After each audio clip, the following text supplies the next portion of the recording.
आज की क्लास।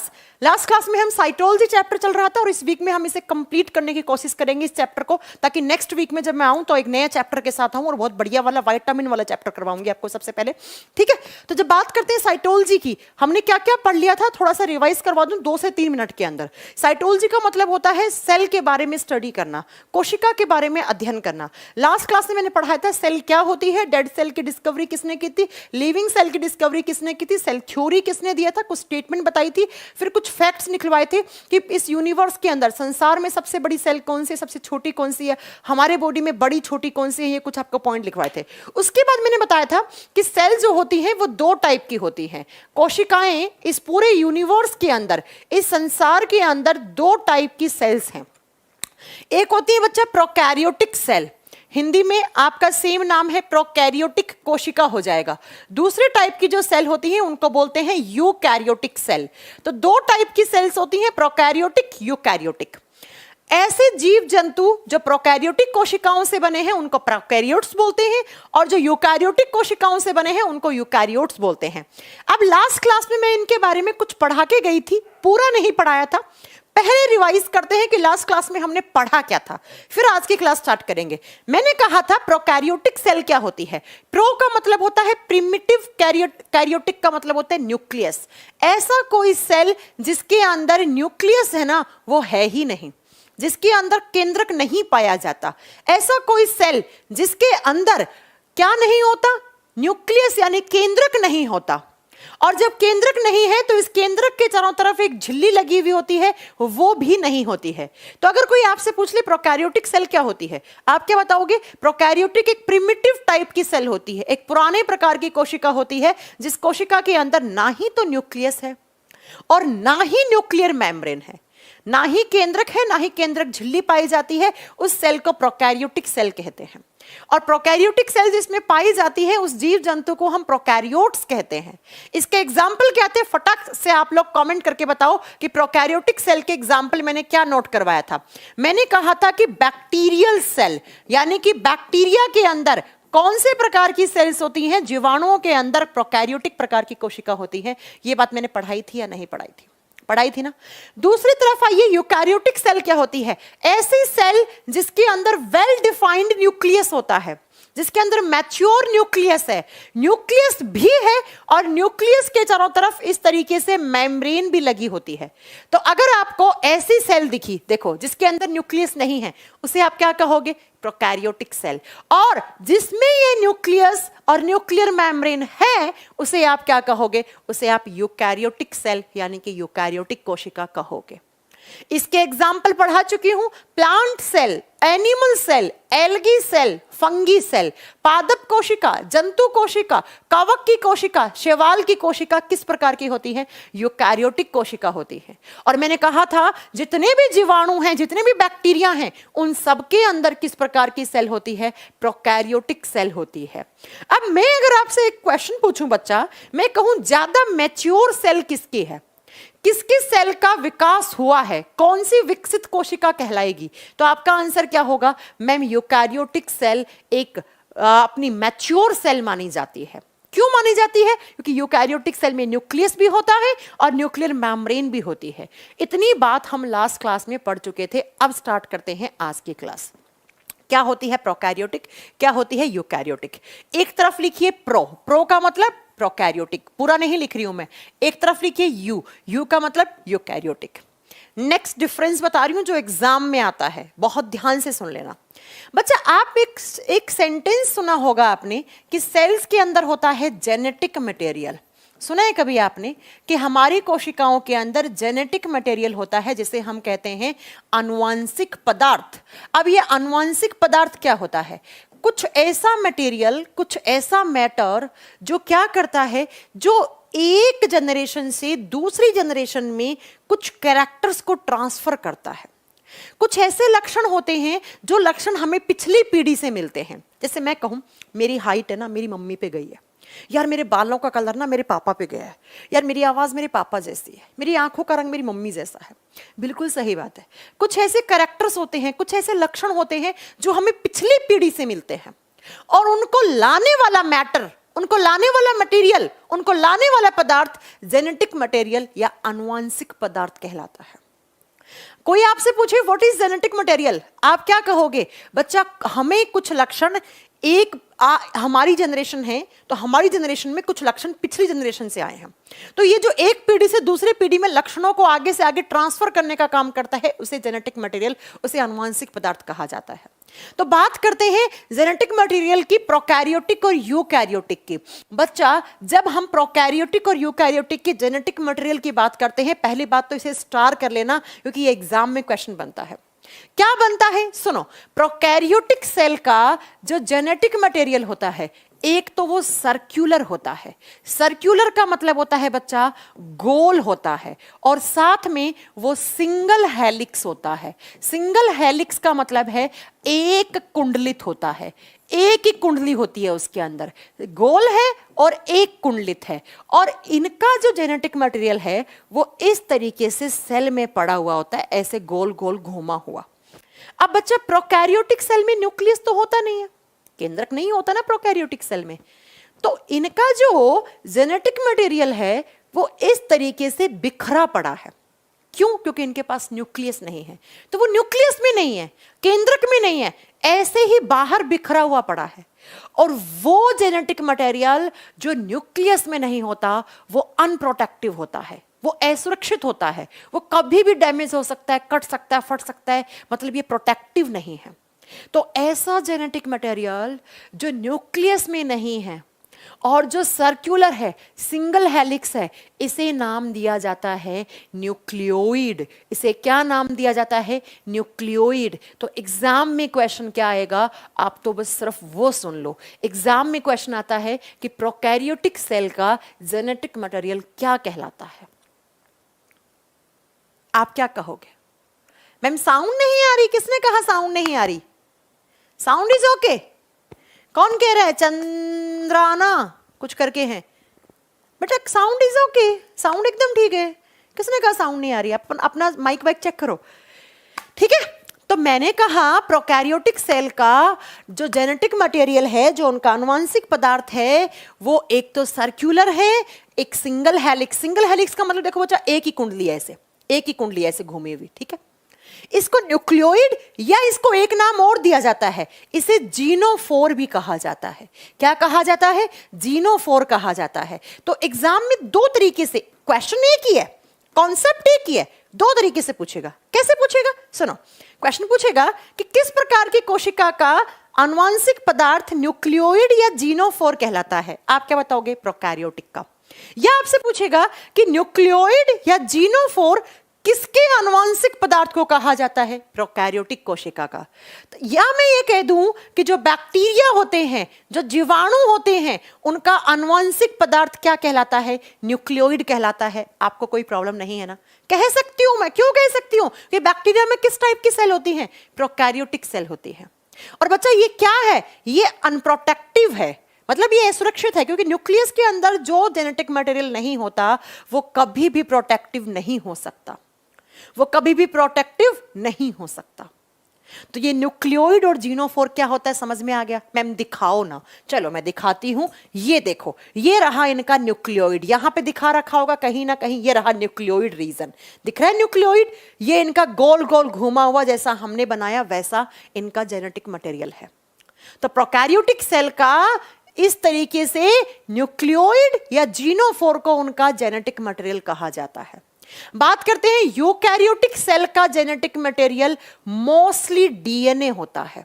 क्या होता है? डीएनए होता है। अब ये डीएनए क्या होता है आगे सब पढ़ाऊंगी मैं, कैसा होता है, इसकी फुल फॉर्म क्या होती है, अभी के लिए फिलहाल सुनते जाओ सिर्फ। और इनका जो जेनेटिक मटेरियल होता है वो कहां होता है? उस सेल के न्यूक्लियस में होता है। न्यूक्लियस में क्यों होता है? क्योंकि प्यारे बच्चों, ये ऐसी सेल है जिसके अंदर न्यूक्लियस पाया जाता है, जिसके अंदर केंद्रक पाया जाता है। और ये कैसा होता है? ये होता है डबल हेलिक्स। इस तरीके से, एक हेलिक्स, 2 हेलिक्स। तो हम बोलेंगे कि किसी भी यूकैरियोटिक सेल का जो जेनेटिक मटेरियल होता है वो प्रोटेक्टिव होता है। प्रोटेक्टिव का मतलब क्या है, वो सुरक्षित है, और सुरक्षित का मतलब क्या हो गया कि उनका जेनेटिक मटेरियल न्यूक्लियस में पाया जाता है और वो डबल हेलिक्स होता है। वो डबल हेलिक्स होता है। वो क्या होता है, द्विकुंडलित होता है। बच्चा आरबीसी की बात बाद में करेंगे। तनु है क्या? एक तो कमेंट इतने छोटे क्यों दिख रहे हैं? बाद में यादव जी बाद में बात करेंगे इसके बारे में। बात समझ में आई? यस और नो बताओ।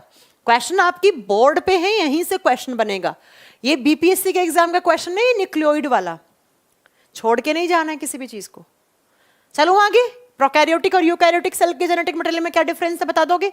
चलो आगे चलते हैं थोड़ा सा। बच्चा एक प्रोटीन होते हैं हिस्टोन प्रोटीन, ये सब घूम के आगे सब मिलने वाले हैं आपको वापस।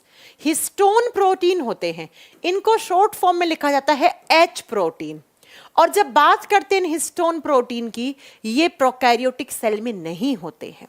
तो आप इधर लिख दो कि प्रोकैरियोटिक सेल में हिस्टोन प्रोटीन नहीं पाए जाते हैं। किसी भी प्रोकैरियोटिक सेल के अंदर ऐसी कोई प्रोटीन आपको देखने को नहीं मिलती है। ये हिस्टोन प्रोटीन क्या काम करती हैं अभी बस बता रही हूं, आगे समझाऊंगी। हिस्टोन प्रोटीन डीएनए को पैक करने का काम करती है, डीएनए को पैक कर देती है। अगर हिस्टोन प्रोटीन नहीं होते ना हमारे बॉडी में, सेल के बाहर से ऐसे डीएनए बाहर चले जाते सेल के अंदर से, तो डीएनए को इस तरीके से पैक करने का काम करता है हिस्टोन प्रोटीन। आगे पढ़ाऊंगी आपको। तो ये हिस्टोन प्रोटीन प्रोकैरियोटिक सेल में नहीं पाए जाते। तो अगेन आपका क्वेश्चन कैसे बना? क्वेश्चन बना कि किस टाइप की सेल में हिस्टोन प्रोटीन नहीं पाए जाते हैं? तो आप कहोगे प्रोकैरियोटिक सेल में हिस्टोन प्रोटीन नहीं पाए जाते हैं। ये वापस घूम के आएंगे सब, डीएनए एच प्रोटीन सब पढ़ाऊंगे आगे। जबकि बच्चा आप एक यूकैरियोटिक सेल देखोगे तो उसमें histone proteins are always present. क्या होते हैं? ऑलवेज प्रेजेंट होते हैं। यूकैरियोटिक कोशिकाओं में हिस्टोन प्रोटीन पाई जाती हैं। तो किस टाइप की सेल्स में एच प्रोटीन नहीं होते हैं? तो बैक्टीरिया की सेल में कोई भी हिस्टोन प्रोटीन नहीं होते हैं, या प्रोकैरियोटिक सेल में ये हिस्टोन प्रोटीन नहीं पाए जाते हैं, जबकि यूकैरियोटिक सेल में हिस्टोन प्रोटीन पाए जाते हैं। मैं एक बार फिर से बता दूं, यूकैरियोटिक सेल मैच्योर सेल होती है, इनका विकास ज्यादा हुआ है, इसलिए हम लोग ऐसे हैं। बैक्टीरिया को देख सकते हो क्या? नहीं देख सकते। नग्न आंखों से बैक्टीरिया नहीं दिखते क्योंकि बेचारों के सेल इमैच्योर हैं, प्रोकैरियोटिक सेल है। अगर बैक्टीरिया में भी यूकैरियोटिक सेल होती ना, तो जैसे हम लोग हैं वैसे बैक्टीरिया घूम रहे होते इस धरती पे, है ना? चलो अब चलते हैं नेक्स्ट बात पे। आपने एक सेंटेंस सुना होगा कि हमारी सेल का पावर हाउस माइटोकॉन्ड्रिया होता है ना? तो जब प्रोकैरियोटिक सेल की बात करते हैं तो उसमें माइटोकॉन्ड्रिया भी नहीं होता। तो अगर आपसे पूछ ले कौन से टाइप की सेल में माइटोकॉन्ड्रिया नहीं पाया जाता, तो आप कहना प्रोकैरियोटिक सेल में माइटोकॉन्ड्रिया नहीं होता। ये सब आगे आएगा, वापस सब पढ़ाऊंगी। जबकि यूकैरियोटिक सेल में माइटोकॉन्ड्रिया पाया जाता है, तो मैंने राइट कर दिया। राइट का मतलब पाया जाता है, यहां प्रेजेंट होती है माइटोकॉन्ड्रिया। कोई भी ऐसी यूकैरियोटिक सेल नहीं होती जिसमें माइटोकॉन्ड्रिया नहीं होता है। हमारी सेल्स में माइटोकॉन्ड्रिया होता है, प्लांट में होता है, एल्गी में होता है, फंगी में होता है। देखो ये रहा, ये एक प्रोकैरियोटिक सेल है, इसमें कहीं पर भी आपको माइटोकॉन्ड्रिया नहीं दिख रहा होगा। जबकि मैं आपको एक यूकैरियोटिक सेल दिखाती हूँ, ये रहा आपका यूकैरियोटिक सेल, और इसमें ये रहा आपका माइटोकॉन्ड्रिया। ये रहा चप्पल के आकार का, हमारी जूते होते हैं ना, उसका तलवा होता है ना, उसके आकार का माइटोकॉन्ड्रिया। आप कहोगे मैं प्लांट सेल में होता है, ये रहा प्लांट सेल, ये रहा फोटो प्लांट सेल का। देखो इसमें भी माइटोकॉन्ड्रिया है, ये रहा माइटोकॉन्ड्रिया इसका माइटोकॉन्ड्रिया, एक सेकेंड, इसका माइटोकॉन्ड्रिया ये रहा। तो मैं ये कहना चाह रही हूं बच्चा कि प्रोकैरियोटिक सेल में ये माइटोकॉन्ड्रिया देखने को नहीं मिलते हैं। अगली बात, सेल के अंदर नेक्स्ट पार्ट आता है एंडोप्लाज्मिक रेटिक्यूलम। ये सब आएंगे, अभी फिलहाल मत सोचना कि मैम तो कुछ पढ़ा ही नहीं रही हैं, अभी सिर्फ नाम बता रही हूं, ये सब तो पढ़ना डिटेल में। एंडोप्लाज्मिक रेटिक्यूलम, हिंदी में इसे कहा जाता है अंतःप्रदवी जालिका, अंतःप्रदवी जालिका। और ये अंतःप्रदवी जालिका, इनको शॉर्ट फॉर्म में हम लिखते हैं ER, एंडोप्लाज्मिक रेटिक्यूलम। ये भी प्रोकैरियोटिक सेल में नहीं होती है। तो इधर एब्सेंट लिख देना। लिखना, प्रोकैरियोटिक कोशिकाओं में अंतःप्रद्रवी जालिका नहीं पाई जाती है। प्रोकैरियोटिक सेल में एंडोप्लाज्मिक रेटिकुलम नहीं पाई जाती है। जबकि हम बात करते हैं यूकैरियोटिक सेल की, तो उसमें ऑलवेज प्रेजेंट। इधर एंडोप्लाज्मिक रेटिकुलम पाई जाती हैं, इधर अंतःप्रद्रवी जालिकाएं पाई जाती हैं। जैसे बच्चा, ये एक प्रोकैरियोटिक सेल है, इसमें आपको कहीं पर भी एंडोप्लाज्मिक रेटिकुलम दिख रहा नहीं रहा होगा, नहीं दिख रहा ना। अब मैं आपको दिखाती हूँ एक यूकैरियोटिक सेल। ये रहा एक यूकैरियोटिक सेल, और इस यूकैरियोटिक सेल के अंदर आपको एंडोप्लाज्मिक रेटिकुलम देखने को मिलेगा। कहाँ है, कहाँ है, कहाँ लिखा हुआ है? ये रहा, देखो, एक स्मूथ एंडोप्लाज्मिक रेटिकुलम होती है और एक रफ एंडोप्लाज्मिक रेटिकुलम होती है, इसमें आपको देखने को मिलेगी, है ना? समझ में आ रहे हैं?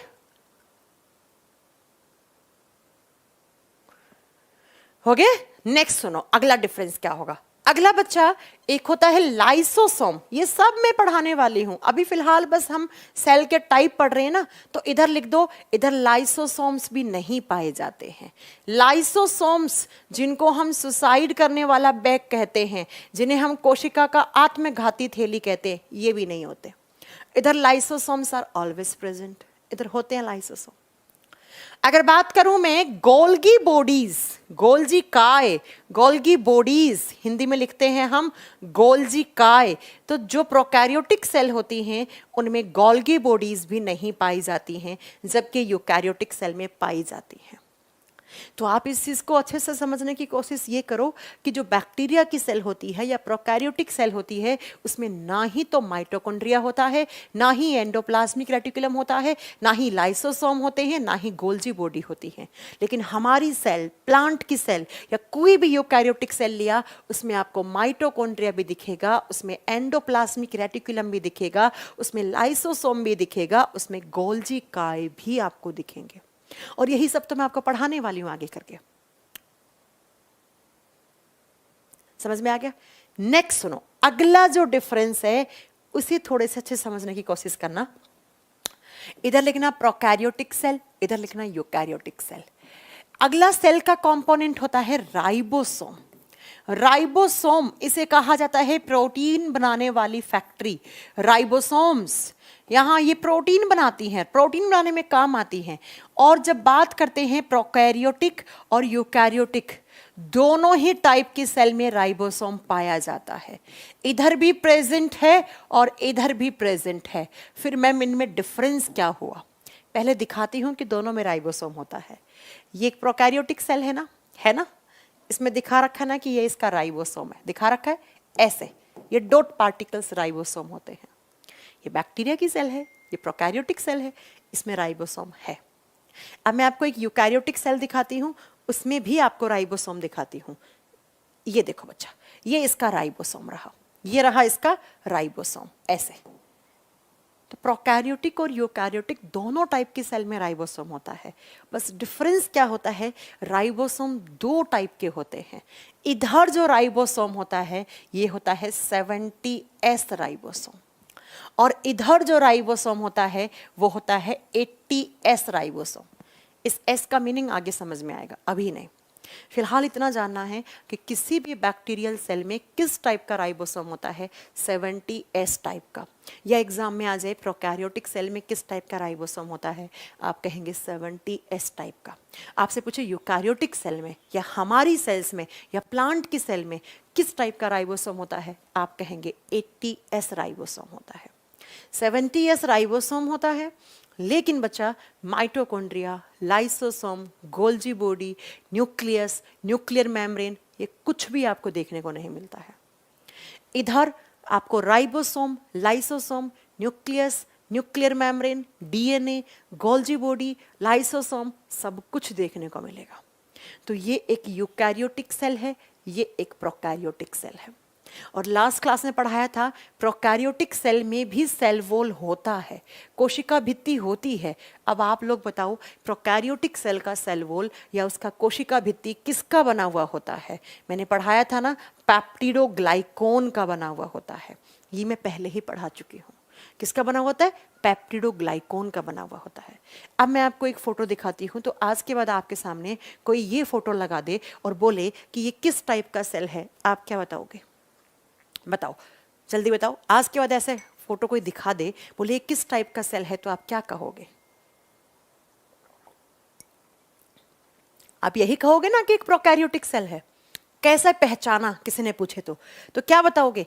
इसमें न्यूक्लियस नहीं है, इसमें न्यूक्लियर मेम्ब्रेन नहीं है, इसमें माइटोकॉन्ड्रिया नहीं है, इसमें लाइसोसोम नहीं है, इसमें गोल्जी कार्य नहीं है, इसलिए ये क्या है? ये एक प्रोकैरियोटिक सेल है। और अगर कोई आपसे ये दिखा दे, बोले ये कैसी सेल है, तो आप क्या कहोगे? ये एक यूकैरियोटिक सेल है, इसमें न्यूक्लियस है, न्यूक्लियर मेम्ब्रेन है, लाइसोसोम, राइबोसोम, गोल्जी बॉडी, सब कुछ है, इसलिए ये क्या है? एक यूकैरियोटिक सेल है।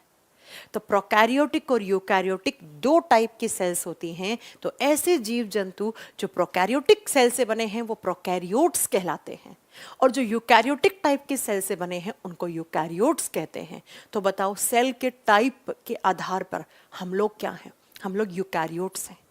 बैक्टीरिया क्या है? ये प्रोकैरियोटिक है, प्रोकैरियोट्स हैं। प्लांट्स क्या हैं? यूकैरियोट्स हैं। एल्गी, शैवाल क्या हैं? यूकैरियोट्स हैं। कवक, फंगी क्या हैं? यूकैरियोट्स हैं। सियानोबैक्टीरिया, जिनको हम ब्लू ग्रीन एल्गी कहते हैं, वो क्या होते हैं? वो प्रोकैरियोटिक होते हैं। तो यहां तक की क्लास में मैंने आपको ये बता दिया सेल क्या होती है, सेल की डिस्कवरी किसने की, डेड सेल की डिस्कवरी किसने की, लिविंग सेल की डिस्कवरी किसने की। सेल दो टाइप की होती हैं, और इस धरती पर दो टाइप के जीव जंतु होते हैं, प्रोकैरियोट्स, यूकैरियोट्स। और प्रोकैरियोटिक और यूकैरियोटिक में क्या डिफरेंस है?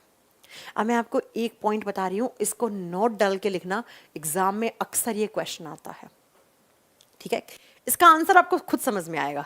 नोट डालकर एक पॉइंट ये लिखना कि हमारी सेल्स में जो माइटोकॉन्ड्रिया होता है ना, हमारी सेल्स में क्या होता है? माइटोकॉन्ड्रिया होता है।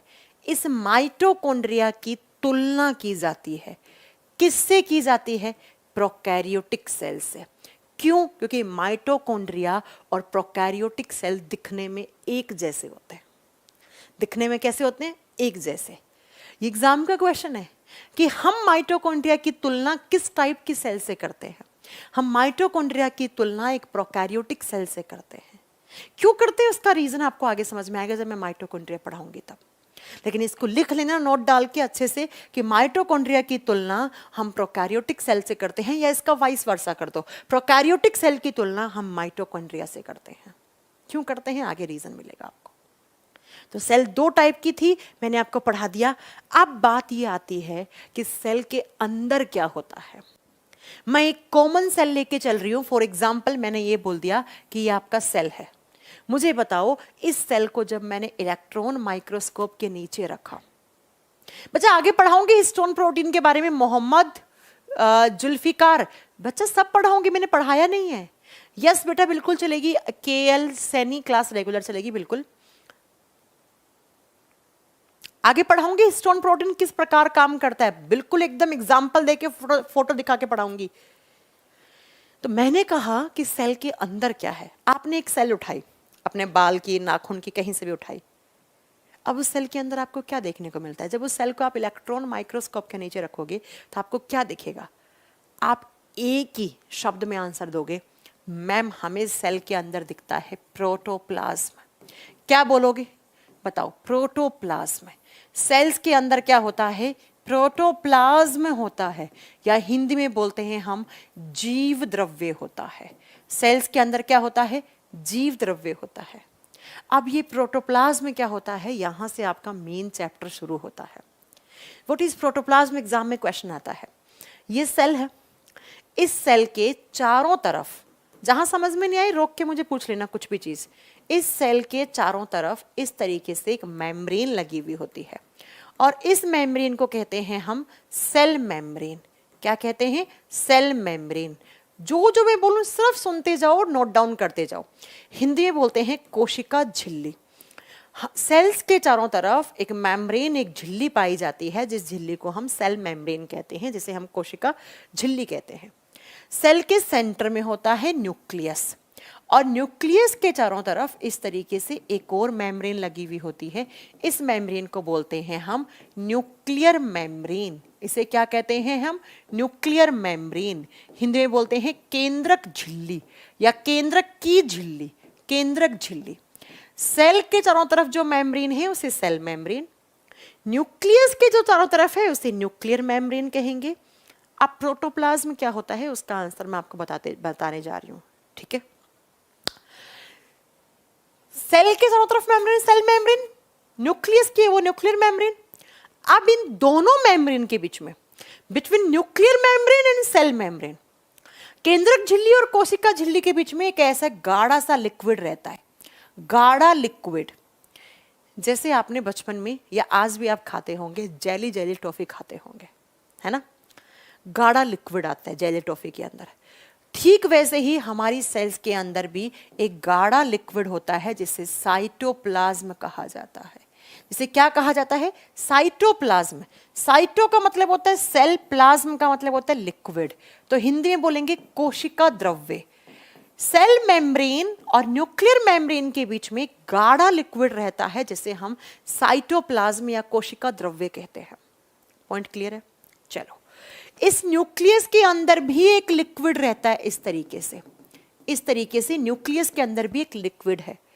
इस लिक्विड को कहते हैं न्यूक्लियोप्लाज्म। न्यूक्लियोप्लाज्म हिंदी में बोलते हैं केंद्रक द्रव्य। केंद्रक द्रव्य जो न्यूक्लियस के अंदर है वो न्यूक्लियोप्लाज्म है, जो न्यूक्लियर मेम्ब्रेन और सेल मेम्ब्रेन के बीच में है वो साइटोप्लाज्म है।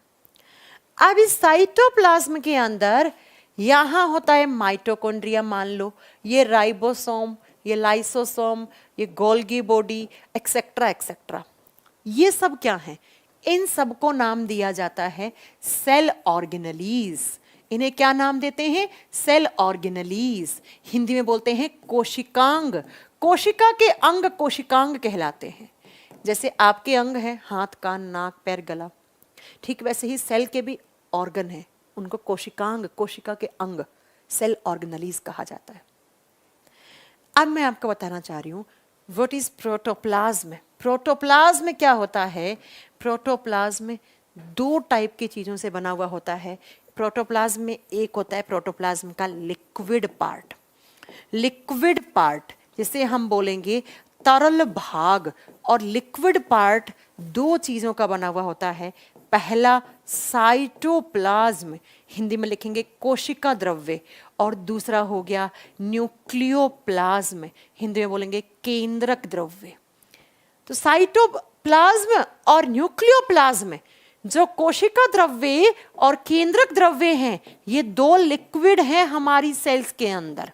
ये क्या है? हमारी सेल के अंदर दो टाइप के लिक्विड हैं। इसलिए हमने बोल दिया कि प्रोटोप्लाज्म के अंदर एक तो लिक्विड पार्ट होता है और एक होता है प्रोटोप्लाज्म का सॉलिड पार्ट। कौन सा पार्ट? सॉलिड पार्ट, जिसे बोलेंगे ठोस भाग। और प्रोटोप्लाज्म का जो सॉलिड पार्ट होता है उसे नाम दिया जाता है सेल ऑर्गेनलीज। क्या नाम दिया जाता है? Cell organelles. हिंदी में बोलेंगे कोशिकांग। तो हमारी सेल्स के अंदर या किसी भी सेल का जो प्रोटोप्लाज्म है वो किन चीजों से मिलकर बना हुआ होता है? सिर्फ सुनना मेरी बात को। कोई आपसे पूछे व्हाट इज प्रोटोप्लाज्म, आप कहोगे किसी भी सेल के चारों तरफ जो सेल मेम्ब्रेन होती है, उस सेल मेम्ब्रेन के अंदर की तरफ जितना भी पार्ट है उसे एक साथ मिला के प्रोटोप्लाज्म कहते हैं। सेल मेम्ब्रेन के अंदर की तरफ जितना भी पार्ट है, किसी भी कोशिका की, कोशिका झिल्ली के अंदर की तरफ जितना भी भाग है, उस सारे भाग को हम जीव द्रव्य या प्रोटोप्लाज्म कहते हैं। अब उस सेल के अंदर दो टाइप की चीजें हैं, एक लिक्विड पार्ट, दूसरा सॉलिड पार्ट। तो मैं ये कह दूं कि प्रोटोप्लाज्म लिक्विड और सॉलिड दोनों पार्ट से बना हुआ है, बिल्कुल कह दो। अब मैं ये कह दूं कि प्रोटोप्लाज्म के लिक्विड पार्ट को साइटोप्लाज्म और न्यूक्लियोप्लाज्म कहते हैं, और प्रोटोप्लाज्म के सॉलिड पार्ट को सेल ऑर्गेनलीज कहते हैं।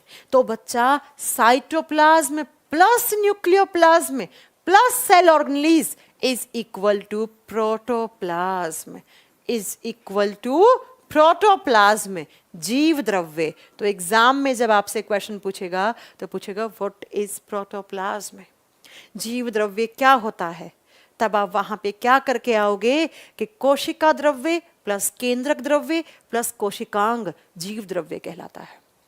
Cytoplasm plus nucleoplasm plus cell organelles is equal to protoplasm. जैसे फोटो दिखाती हूं आपको कि प्रोटोप्लाज्म क्या होता है। ये रहा प्रोटोप्लाज्म। ये कोई सेल है कि नहीं है? बिल्कुल ये सेल है। इस सेल के अंदर ये न्यूक्लियस है। इस न्यूक्लियस के अंदर जो लिक्विड है, इस लिक्विड को बोलेंगे न्यूक्लियोप्लाज्म। न्यूक्लियोप्लाज्म। और ये है साइटोप्लाज्म। और ये क्या है? Cell organelles. तो इन सबको मिलाकर आप क्या बोलोगे? सेल ऑर्गेनेलीज हो गया और साइटोप्लाज्म हो गया और साथ में आपका न्यूक्लियोप्लाज्म हो गया, तो इसे प्रोटोप्लाज्म बोला। इसे क्या बोला? प्रोटोप्लाज्म बोला। मैम लिखने का टाइम दो। लिखने के लिए नोट्स दिए हैं ना आपको? लिखने के लिए नोट्स दिए हैं मानू? समझ में आ गई मेरी बात? अब मैं आपको बहुत अच्छे पॉइंट पढ़ाने वाली हूँ। अगर आपको प्रोटोप्लाज्म समझ में आ गया तो मैं आपको एक यूपीएससी के एग्जाम का क्वेश्चन करवाने वाली हूँ, जो यूपीएससी ने पूछा था स्टेटमेंट में। स्टेटमेंट में क्या पूछा था सुन लीजिए। ये समझ में आ गया? अगर आपसे एग्जाम में क्वेश्चन, मैम एग्जाम में क्वेश्चन कैसे आएगा? बहुत सिंपल क्वेश्चन है। प्रोटोप्लाज्म के लिक्विड पार्ट का नाम बताओ, प्रोटोप्लाज्म के सॉलिड पार्ट का नाम बताओ। ये लो।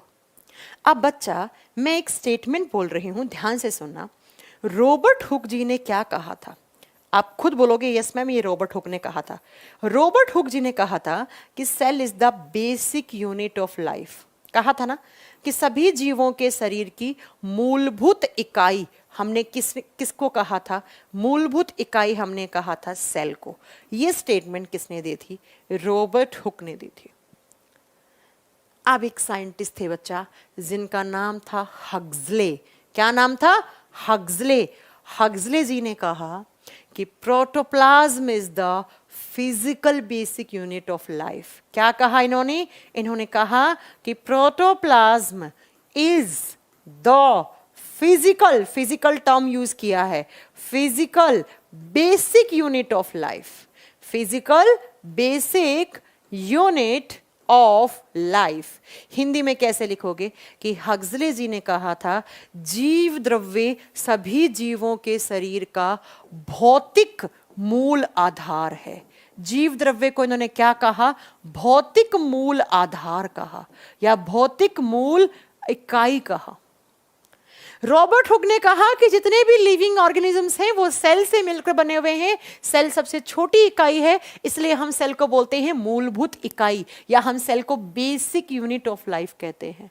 हक्सले ने कहा कि आपने बिल्कुल सही कहा है कि सेल से ही कोई लिविंग बॉडी मिलकर बना हुआ होता है, लेकिन ये बताओ भाई साहब सेल के अंदर क्या है? तो हक्सले ने कहा कि सेल के अंदर प्रोटोप्लाज्म है और प्रोटोप्लाज्म को आप क्या बोलोगे? Physical basic unit of life. बिना प्रोटोप्लाज्म के सेल कुछ नहीं होती। भाई मैं अगर आपको ये सेल दिखाऊं और मैं बोलूं कि ये सेल क्या है, आप कहोगे कुछ नहीं अगर इसके अंदर का पार्ट ना हो। तो आप इसे बेसिक यूनिट बोलते रहो, क्या फर्क पड़ता है? लेकिन इसके अंदर क्या है? इसके अंदर प्रोटोप्लाज्म है, तो प्रोटोप्लाज्म को कुछ ना कुछ तो बोलना पड़ेगा ना। ये सेल कुछ भी नहीं है। अगर मैं इसका न्यूक्लियस निकाल लूं, अगर इसका माइटोकॉन्ड्रिया, राइबोसोम, लाइसोसोम ये सब निकाल के फेंक दूं, तो ये सेल कुछ नहीं है, आपकी मर जाएगी ये सेल। इसलिए हक्सले जी ने कहा, क्या कहा बच्चा? हक्सले जी ने कि प्रोटोप्लाज्म को हम physical basic unit of life बोलेंगे। जीव द्रव्य को भौतिक मूल इकाई या भौतिक मूल आधार माना गया है हमारी लाइफ का या सजीवों की जिंदगी का। तो एग्जाम में क्वेश्चन क्या आता है? हाँ तो मैंने भी तो यही लिखा है बच्चा नीतीश। मैंने क्या लिखा है? साइटोप्लाज्म और न्यूक्लियर प्लाज्म है, यही तो लिक्विड पार्ट है। यही तो मैंने लिखा है बच्चा नीतीश। ये देखो ना, मैंने भी तो यही लिखा है, लिक्विड पार्ट साइटोप्लाज्म और न्यूक्लियोप्लाज्म है।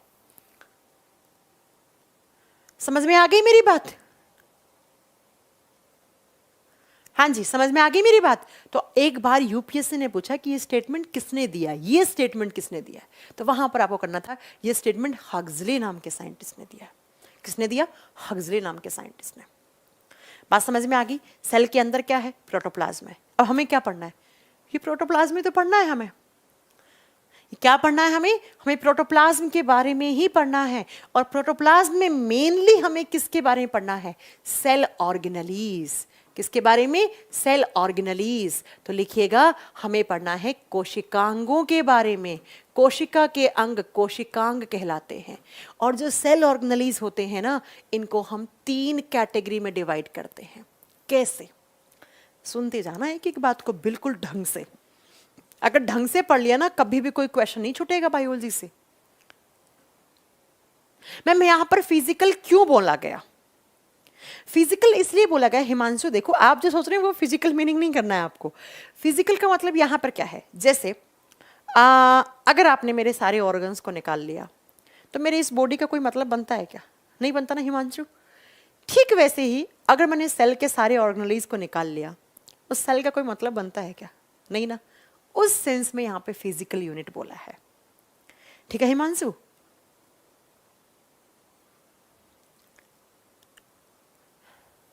समझ में आ गया हिमांशु? मैम ये फोटोज भी दे दीजिए। ठीक है, फोटो तो गूगल से ले लो गया, फोटोज का क्या है। आइए देखो, सेल ऑर्गेनलीज 3 टाइप के होते हैं। एक ऐसे होते हैं जिनके ऊपर सिंगल मेम्ब्रेन होती है, तो उनको बोलते हैं सिंगल मेम्ब्रेन सेल ऑर्गेनलीज। एकल झिल्ली वाले कोशिकांग, ऐसे कोशिकांग जिनके ऊपर एक ही मेम्ब्रेन है। एकल झिल्ली कोशिकांग, ऐसे सेल ऑर्गेनलीज जिनके चारों तरफ इस तरीके से एक मेम्ब्रेन लगी हुई है, इसको बोलेंगे सिंगल मेम्ब्रेन सेल ऑर्गेनलीज। दूसरे आते हैं बच्चा डबल मेम्ब्रेन ऑर्गेनलीज।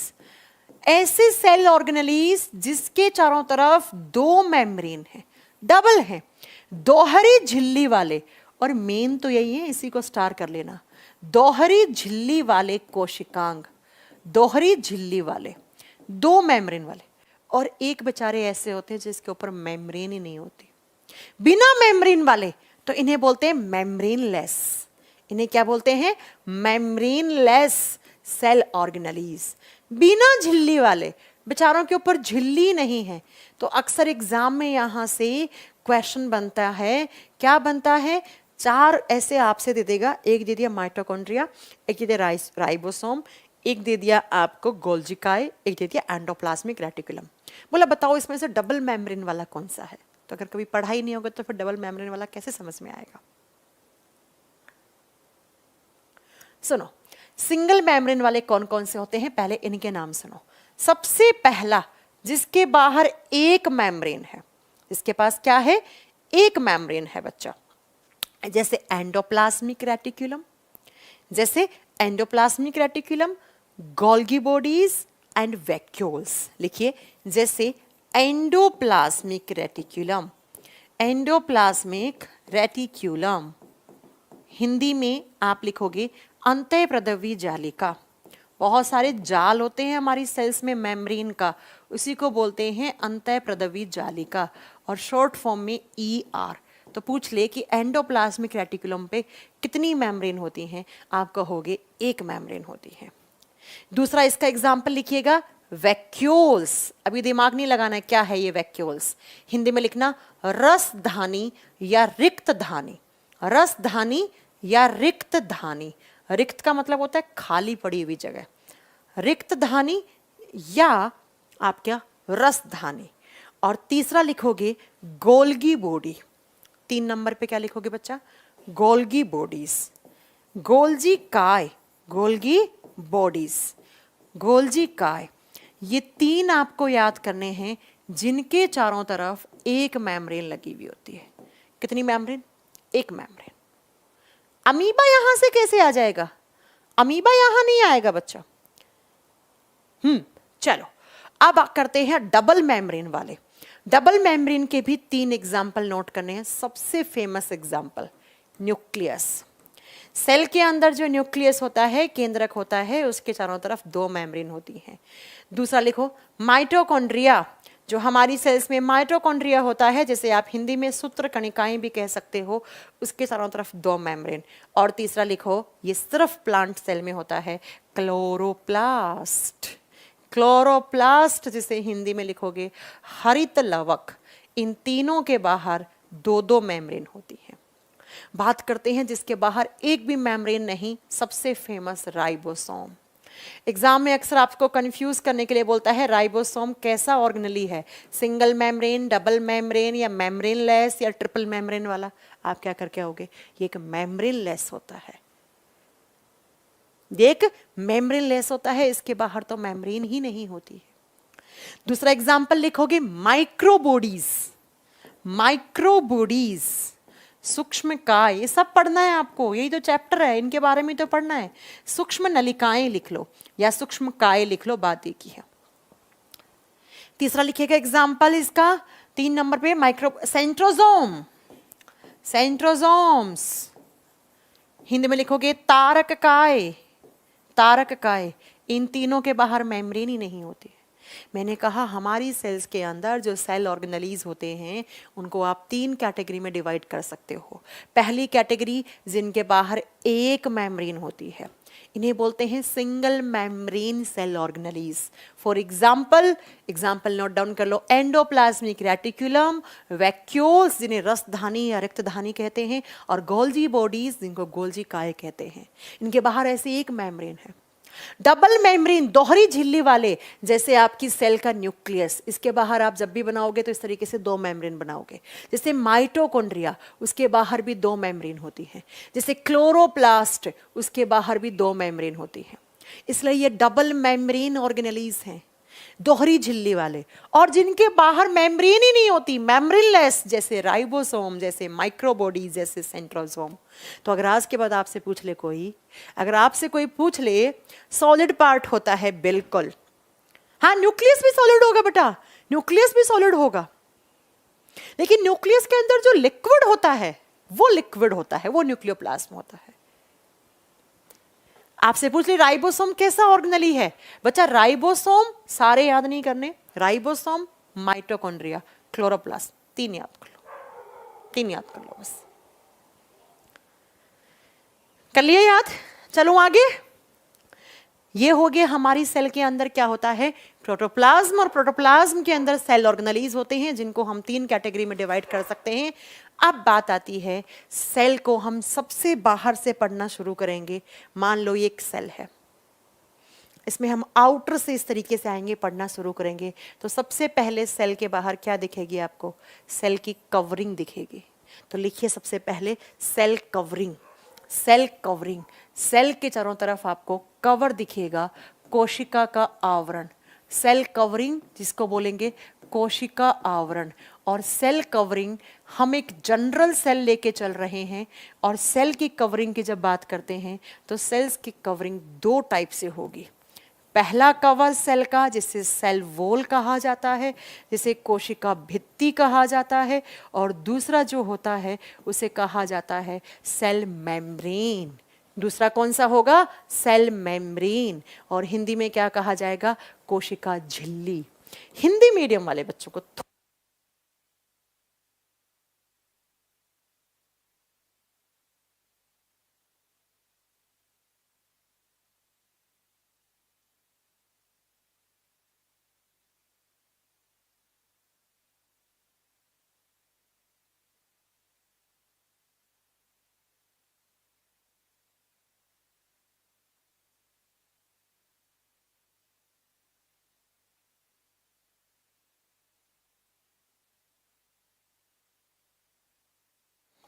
तो कितने टाइप की कवरिंग देखने को मिलेगा आपको सेल के चारों तरफ, 2 टाइप की, सेल वॉल, सेल मेम्ब्रेन, कोशिका भित्ति, कोशिका झिल्ली।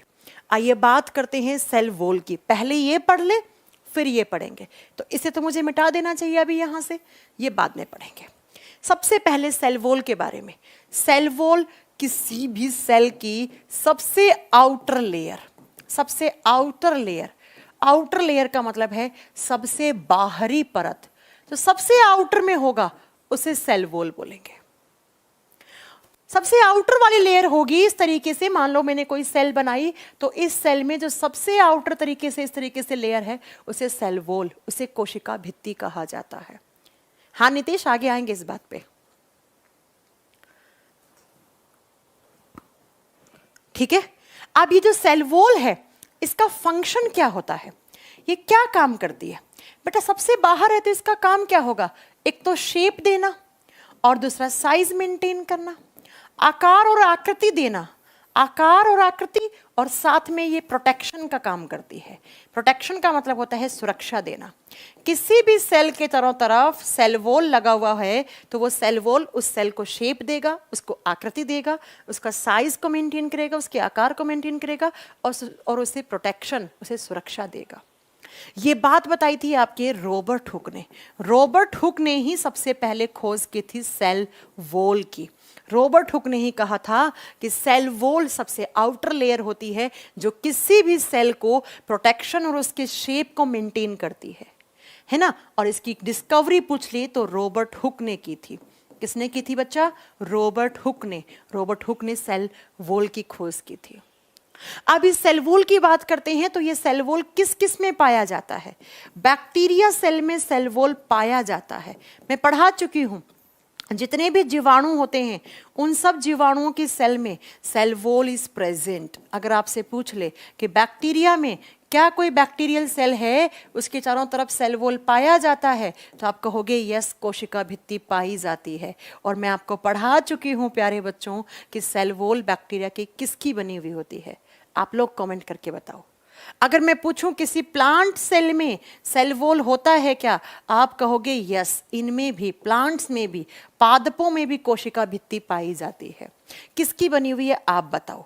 अगर मैं आपसे पूछूं जो एल्गी होते हैं, जो शैवाल होते हैं, उनमें सेल वॉल होता है क्या, आप कहोगे बिल्कुल होता है मैम।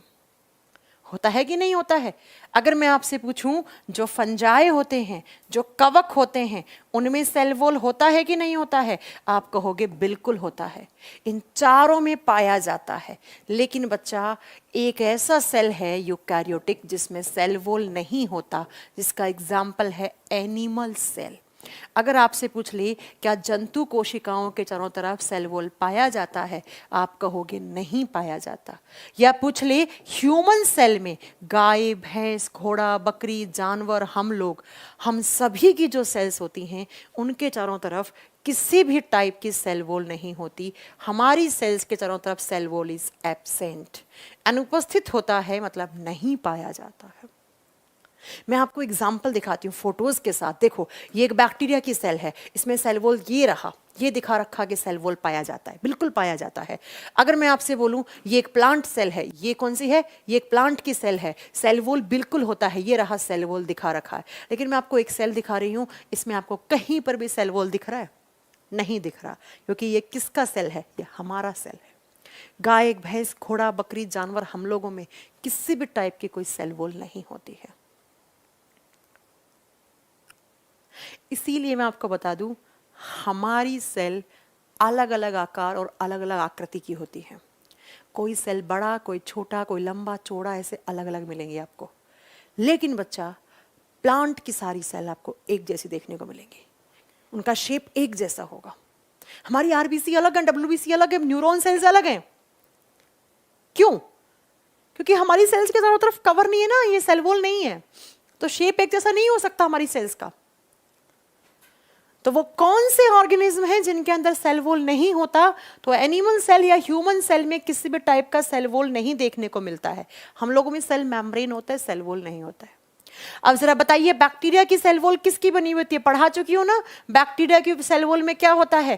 पेप्टिडोग्लाइकॉन, साथ में म्यूरामिक अम्ल, म्यूरामिक एसिड, और साथ में अमाइनो एसिड, ये सब पढ़ा चुकी हूं मैं। तो बैक्टीरिया की या प्रोकैरियोटिक सेल की सेल वॉल किसकी बनी हुई होगी? पेप्टिडोग्लाइकॉन। ऑप्शन में हमेशा यही रहता है। प्लांट में भी सेल वॉल होता है, और वो किसका बना हुआ होता है? उसमें मेनली रहता है सेल्यूलोज। क्या रहता है? सेल्यूलोज। थोड़ा बहुत हेमी सेल्यूलोज भी होता है, लेकिन आपको ऑप्शन में सेल्यूलोज ही मिलेगा। तो पादप कोशिकाओं की कोशिका भित्ति सेल्यूलोज की बनी हुई होती है। जो कवक होते हैं उनकी काइटिन की बनी हुई होती है। किसकी बनी हुई होती है बच्चा? काइटिन की, काइटिन की। और जो शैवाल होते हैं, शैवाल यहां रह गए ना, शैवालों में सेल्यूलोज भी होता है, और साथ में कुछ होते हैं गैलेक्टोन्स, गैलेक्टोन्स, और साथ में कुछ कैल्शियम कार्बोनेट रहता है। तो एग्जाम के क्वेश्चन कैसे हैं? जीवाणुओं की कोशिका भित्ति किसकी बनी हुई होती है? पेप्टिडोग्लाइकॉन की। या पूछेगा पेप्टिडोग्लाइकॉन से सेल वॉल किसकी बनी हुई होती है? बैक्टीरिया की। एग्जाम में आता है प्लांट का सेल वॉल किसका बना होता है, सेल्यूलोज, या प्लांट में सेल्यूलोज कहाँ होता है, उसकी सेल वॉल में होता है। कवक की कोशिका भित्ति किसकी बनी होती है, काइटिन की, या काइटिन कहाँ पाया जाता है, कवकों की कोशिका भित्ति में। सेल्यूलोज और गैलेक्टोन्स और कैल्शियम कार्बोनेट किसकी सेल वॉल में होते हैं, एल्गी, शैवालों की कोशिका भित्ति में होते हैं। आपसे पूछो हमारी सेल वॉल किसकी बनी होती है, हम में तो होती ही नहीं है ना सेल वॉल, इसलिए हमारी कोई सेल छोटी कोई बड़ी, अलग अलग आकार और आकृति की आपको सेल देखने को मिलती है। पॉइंट क्लियर हुआ मेरी बात का? रॉबर्ट हुक ने बताई थी इसके बारे में। काम क्या है, प्रोटेक्शन देना, शेप साइज देना। तो दो टाइप की कवरिंग होगी, सेल वॉल ये है। अब कल की क्लास में बात करेंगे हम दूसरे टाइप की कवरिंग की, दैट इज सेल मेम्ब्रेन। कल बात करेंगे हम किसके बारे में, सेल मेम्ब्रेन के बारे में। अब किसी का कोई डाउट हो तो वो मुझसे पूछिए। अभी आज की क्लास का टाइम हो चुका है। कल की क्लास में हम सेल मेम्ब्रेन क्या होती है, किसकी बनी हुई होती है, सब आपको पढ़ाने वाले हैं। अभी तो चैप्टर स्टार्ट हुआ है, आज आपका चैप्टर स्टार्ट हो गया है। मैम वीडियो डाउनलोड ऑप्शन कब आ जाता है, ये तो यार 2-3 घंटे के बाद आता है ना। बताओ, किसी भी बच्चे का कोई डाउट हो, किसी भी टाइप का, छोटा बड़ा कैसा भी डाउट हो, मेरे से पूछ सकते हैं। क्लास के लास्ट में 5 मिनट में आप मेरे से सब पूछोगे, सब चलेगा, नो डाउट।